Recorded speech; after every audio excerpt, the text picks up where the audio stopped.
Hello viewers, good evening. இன்னைக்கு நம்ம கிச்சனில் சுட சுட ஹெல்த்தியான பாயசம் தாங்க பார்க்க போகிறோம். அதுக்கு ஒரு பாத்திரத்தில் தேவையான அளவு தண்ணி ஊற்றி முதல்ல தண்ணியை கொதிக்க வச்சிடலாங்க. ஹெல்த்தியான பாயாசம்னு சொன்னேன்ல, அது என்னன்னு பார்த்தீங்கன்னா பாதாம் பால் பாயாசம் தாங்க செய்ய போகிறோம். குட்டீஸுங்க பெரியவங்க எல்லாருக்கும் ரொம்ப ஹெல்த்தியாக இருக்கும், சூப்பராகவும் இருக்கும். ட்ரை பண்ணலாம் வாங்க. தண்ணி லைட்டாக காஞ்சதும் 3 ஏலக்காயை தட்டி போட்டுக்கலாங்க. அடுத்து 1 ஸ்பூன் கிஸ்மிஸ் பழம் போட்டிருக்கேங்க. இதெல்லாம் போட்டு 5 மினிட்ஸ் நல்லா கொதிக்கட்டும்.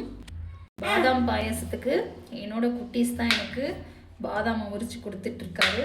அதை ஒரு 2 மணி நேரத்துக்கு முன்னாடியே நாங்கள் ஊற வச்சிட்டோங்க. அப்போ தான் தோலை உரிக்கிறதுக்கு ஈஸியாக இருக்கும். பாதாம் சீக்கிரமும் வெந்துடும்.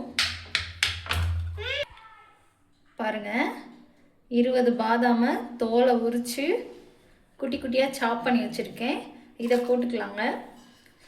இதில் போட்டிருக்க பாதாம், கிறிஸ்மஸ் பழம், ஏலக்காய், இதோட எசன்ஸ் எல்லாம் இந்த தண்ணியில் இறங்குற வரைக்கும் ஒரு 5 மினிட்ஸ் கொதிக்க விட்டுக்கலாம் தண்ணியை நல்லா. பாதாம் பாயாசன்றனால இதில் முந்திரி நாங்கள் ஆட் பண்ணலைங்க. அடுத்து பார்த்திங்கன்னா இந்த மாதிரி ரவையை நைஸாக, இந்த அளவுக்கு நைஸாக இருக்க மாதிரி எடுத்து நான் இதை லைட்டாக வறுத்து வச்சுருக்கேங்க.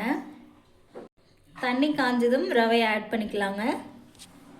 என்னோட பெரிய செஃப் இன்னும் பாதாம் உரிச்சிக்கிட்டே இருக்காரு. அவருக்கு இன்னும் பாதாம் தேவைப்படுதான், இன்னும் போட்டால் சூப்பராக இருக்கும்னு சொல்லி உரிச்சிட்டே இருக்கிறாரு. பாருங்க பாருங்க, அவங்களுக்கு சாப்பிட கொடுத்ததையும் கொடுத்துட்டாங்க. பாயாசத்துலேயே போடுமா, சூப்பராக சாப்பிட்டுக்கலான்னு சொல்லி போட்டுருங்க. தண்ணி நல்லா கொதிக்குதுங்க. தண்ணி நல்லா கொதிக்குது பாருங்க. ஃப்ளேமை கம்மி பண்ணி வச்சுட்டு நம்ம வறுத்து வச்சிருக்க ரவைய கொஞ்சம் கொஞ்சமாக கொட்டி கிண்டிக்கலாங்க. கம்மனு விடா.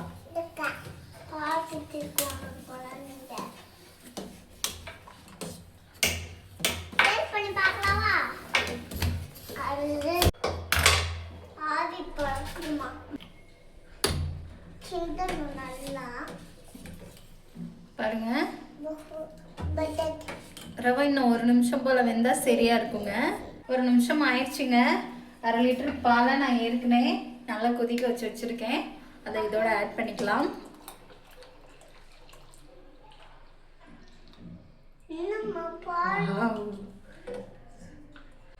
நல்லா சூடாயிடுச்சுங்க.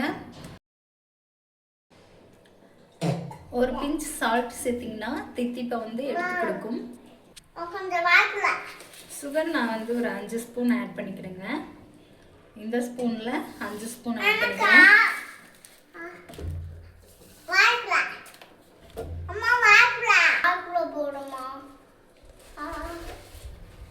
சுகர் அள்ளி இதுக்குள்ளே போட்டுக்கிட்டு இருக்கும் போதே வாய்க்குள்ளே போடுமான்னு கேட்டுக்கிட்டு இருக்காங்க.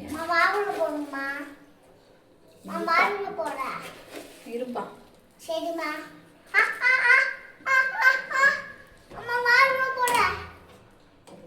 சுகர் உங்களுக்கு எந்த அளவு வேணுமோ அந்த அளவு ஆட் பண்ணிக்கோங்க.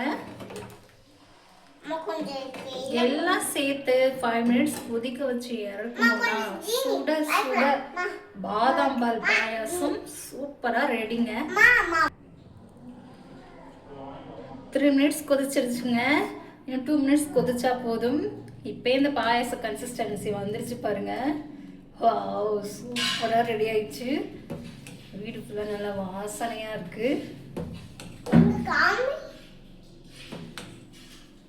பாருங்க, பாதாம் உங்களுக்கு குட்டி குட்டியாக தெரியுதான்னு பாருங்க. ஒன்னொன்னா விழுகுது பாருங்க. பாதாம் பால் பாயாசம் வைக்கணும்னு சொல்லி ஐடியா கொடுத்ததே என் குட்டீஸ் தான் இன்னைக்கு. சூப்பரா ரெடி ஆயிடுச்சுட்டோம்.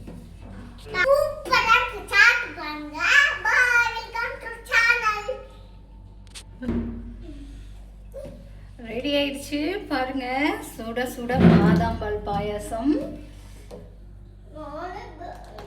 இதே மாதிரி நீங்களும் உங்க குட்டீஸ்களுக்கு செஞ்சு கொடுங்க. நெக்ஸ்ட் வீடியோல பார்க்கலாம்.